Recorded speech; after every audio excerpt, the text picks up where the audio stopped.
So changing pace a little bit. This morning, I thought I'd share some insights from my book, The Book of Secrets, Unlocking the Hidden Dimensions of Your Life. And as I was getting ready to take a shower, I picked up the shirt which says, "Who am I?" And this is an eternal, perennial question. As part of our reflective inquiry to ask, who am I? In fact, a lot of meditations begin with this question, who am I? I was picking the shirt and I realized maybe it's not quite the right question. Okay, because who implies a person? And then when I ask that question, who am I? It's implied that I might be a person or a personality. And yet, that which we call a person is difficult to identify as a noun anyway. A person is a process, as I've said many times. It begins as a fertilized egg, zygote, embryo, baby, toddler, teenager, young adult, mature adult, all the way to dusty death. So this is a process.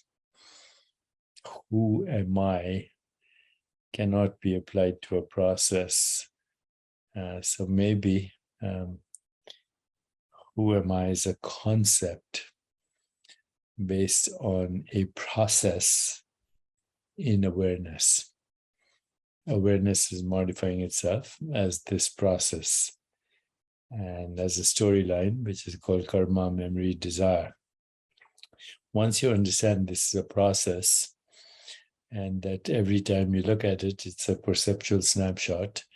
And once these snapshots are put together very fast next to each other, then you can't see the process. You just see what we call the physical body and somehow conceptualize it as a noun. But it's not. There's no physical body. There's no such thing as a physical body that's static. It's a process.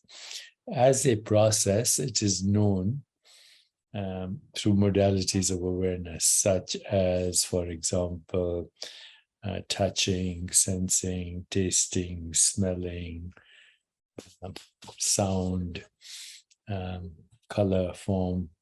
These are qualia, sensations, images, feelings, thoughts, that are then conceptualized as a process, which we call this body, all these other bodies, and the whole universe, from what do you call a Higgs boson to the Milky Way galaxy.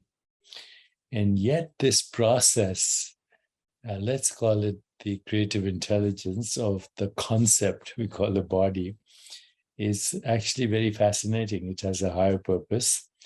It is in communion with the whole of life.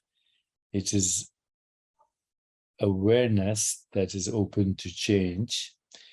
It is a process, ultimately, to accept all others as your equal. It is renewed every moment by creativity. It is cradled in the rhythms of the universe. And it is very efficient. If you let go, the flow of life brings you whatever you need. And it's a process that gives a sense of connection to the source. It's committed to giving as the source of all abundance. And it sees all change, including birth and death, against the background of immortality. Whatever is unchanging is the most real existence. So let's see if this understanding applies to the process that we call our body's cells. Higher purpose. Every cell in your body agrees to work for the welfare of the whole. Its individual welfare comes second. If necessary, it will die to protect the body, and often does. The lifetime of any given cell is a function of our own lifetime. Skin cells perish by the thousands every hour, as do immune cells fighting off invading microbes. Selfishness is not an option for the cells, unless it's a cancer cell, then it's totally selfish. It only multiplies itself at the cost of all the other cells. So selfishness is not an option, even when it comes to a cell's survival. Communion, a cell keeps in touch with every other cell. Messenger molecules race everywhere to notify the body's farthest outposts of desire or intention, however slight. Withdrawing or refusing to communicate is not an option. Awareness, cells adapt from moment to moment. They remain flexible in order to respond to immediate situations. Getting caught up in rigid habits is not an option. Acceptance, cells recognize each other as equally important. Every function in the body is interdependent with every other. Going it alone is not an option.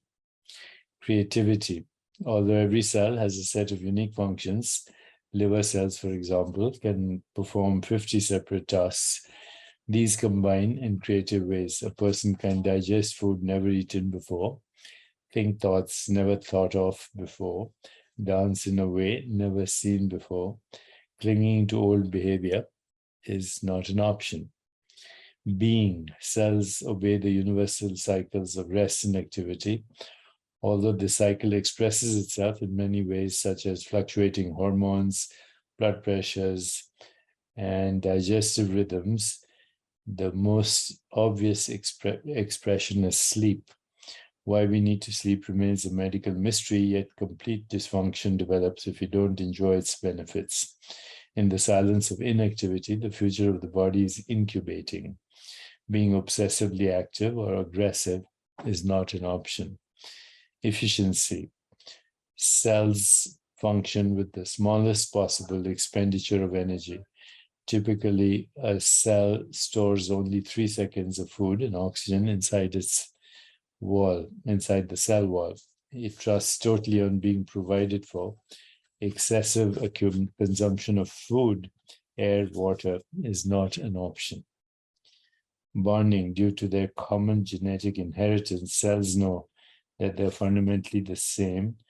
The fact that liver cells are different from heart cells and muscle cells are different from brain cells does not negate their common identity, which is unchanging.